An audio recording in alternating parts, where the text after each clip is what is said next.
heading out of Ottawa into Ontario via Kenora and then down to Fort Frances because we wanted to miss that little blip of Minnesota that sticks up there. From Fort Frances, we popped over to Thunder Bay and then with a stop in Wawa, yes, it's called Wawa, W-A-W-A, down to Sault Ste. Marie and then to Sudbury. The whole trip took, I think, 5 nights, and it was over 1,400 miles long. We made it into Ontario, but there was still a lot of smoke, and you can tell by that sign, extreme fire hazard. And unfortunately, all the beautiful views were mired by smoke. We could hardly see. Yeah, you can see a little bit, but you should be able to see miles off into the distance.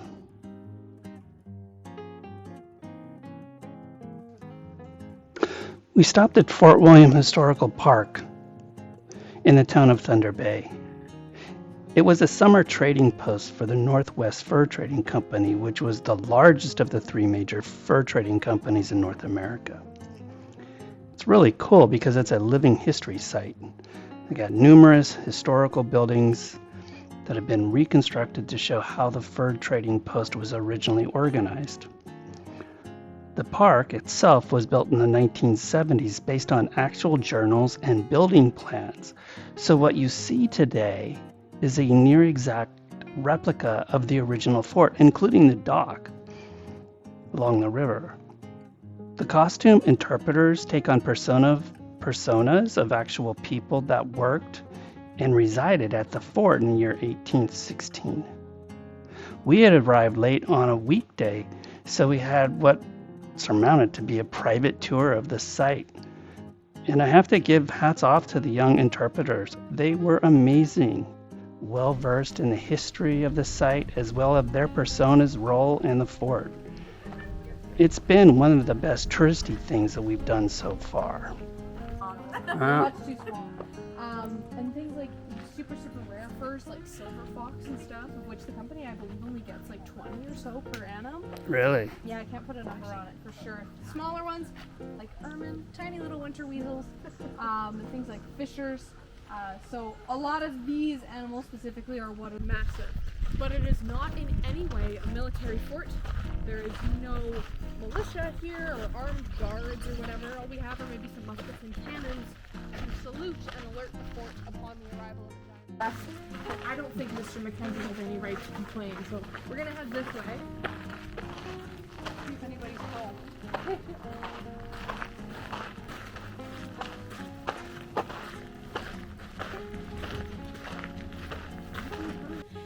In 1815, beds are a luxury item.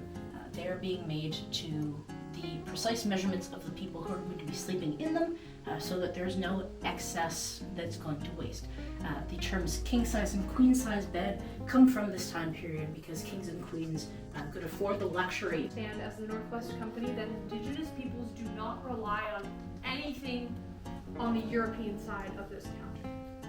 These are all convenience-based things that aren't necessary to survive here, but because we value and our company relies on Indigenous trapping and Indigenous goods to keep the company up. After Thunder Bay, we stopped at Wawa and stayed at the Big Burn Inn. The Big Burn Inn was second worst accommodation that we've encountered so far on this road trip. But it's called the Big Bird Inn because there's a lot of big birds in town, apparently. There's big Canadian geese statues everywhere. One of the interesting things about Wawa, though, is there was a POW camp here during World War II, and the POWs were actually utilized as miners. Anyway, we got back on the road, and we're supposed to be driving down one of the most beautiful drives in Canada. But unfortunately, you really can't see much. Along this scenic route, we did stop at the Agawa Rock Pictographs. Not easy to get to. It's quite a hike to get down to where these pictographs are, and it's kind of a harrowing experience to actually go look at them. It's a really slippery slope.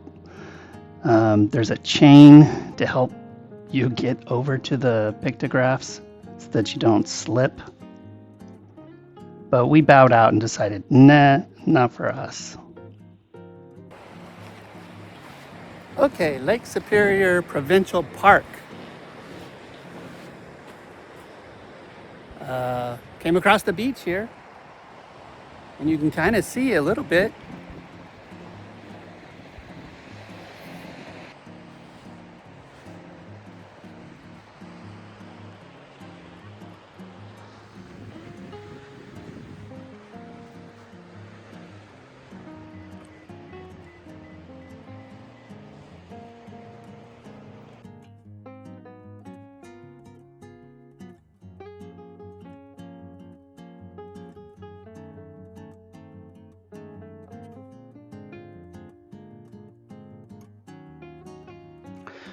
At the end of the day, we made it to Sault Ste. Marie.